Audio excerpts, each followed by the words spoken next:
పర్యావరణ సమతుల్యత లోపించడంతో ప్రజలు వ్యాధుల బారిన పడుతున్నారని ప్రతి ఒక్కరూ 6 నెలలకోసారి వైద్య పరీక్షలు చేయించుకోవాలని డాక్టర్ కిరణ్ సూచించారు. పెద్దపల్లి జిల్లా గోదావరి ఖని సింగరేణి కమ్యూనిటీ హాల్లో లయన్స్ క్లబ్ ఆధ్వర్యంలో సన్రైజ్ హాస్పిటల్ సౌజన్యంతో ఉచిత గుండె వైద్య శిబిరాన్ని RG1 GM లలిత్ కుమార్ ప్రారంభించారు. పెరుగుతున్న కాలుష్యంతో వయసుతో సంబంధం లేకుండా గుండె వ్యాధి బారిన పడుతున్నారని డాక్టర్ కిరణ్ పేర్కొన్నారు. ఉరుకుల పరుగుల జీవితంలో సంపాదన ధ్యేయంగా ఆరోగ్యాన్ని నిర్లక్ష్యం చేస్తున్నారని ఆయన ఆవేదన వ్యక్తం చేశారు. ప్రజలు వ్యాధుల బారిన పడకుండా ముందస్తు వైద్య పరీక్షలు చేయించుకోవాలని, డాక్టర్ల సూచనల మేరకు మెడిసిన్ తీసుకోవాలన్నారు. రామగుండం పారిశ్రామిక ప్రాంతంలో పొల్యూషన్ విపరీతంగా పెరిగిపోయిందని, పర్యావరణ పరిరక్షణలో ప్రతి ఒక్కరూ భాగస్వాములు కావాలన్నారు. వైద్య శిబిరంలో పారిశ్రామిక ప్రాంత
కిరణ్ కుమార్ సన్రైజ్ హాస్పిటల్స్ కరీంనగర్.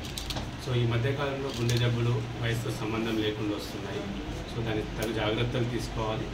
దానికంటే ముందు మనకైనా ప్రాబ్లం ఉందా ముందే చూసుకోవాలి. దాన్ని స్క్రీనింగ్ ప్రోగ్రామ్ అంటారు. ఈసీజీ కానీ ఇప్పుడు ఎక్కువ కానీ బీపీ కానీ చెక్ చేసుకుంటూ ఉండాలి. ఆ ఉద్దేశంతో గోదావరి అని ప్రజలకు స్క్రీనింగ్ చేద్దామని ఈరోజు క్యాంప్ ఏర్పాటు చేయడం జరిగింది. దీన్ని అందరూ సద్వినియోగం చేసుకోవాలి. అందరికీ నమస్తే. ఈరోజు గోదావరి ఖన్లో కమ్యూనిటీ హాల్లో Lions club Godavari Lions club Ramagundam వారి యొక్క ఆధ్వర్యంలో డాక్టర్ కిరణ్ గారు సన్రైజ్ హాస్పిటల్స్ కరీంనగర్ వారి యొక్క సహకారంతో ఉచిత హార్ట్ చెకప్ క్యాంప్ ఏర్పాటు చేయడం జరిగింది. దానికి లయన్స్ క్లబ్ ఆర్గనైజర్స్ని అభినందిస్తున్నాను. డాక్టర్ కిరణ్ గారిని మిగిలిన డాక్టర్లు ఎవరైతే పాల్పంచుకున్నారో వారికి కూడా కృతజ్ఞతలు తెలియజేస్తున్నాను. దీన్ని ఉపయోగించుకొని ఆరోగ్యకరమైన జీవితం నడపడంలో పేదవారికి ఇది ముఖ్యంగా సహాయపడగలని ఆశిస్తున్నాను. దీన్ని ఉపయోగించుకోవాల్సింది అందరినీ రిక్వెస్ట్ చేస్తున్నాను.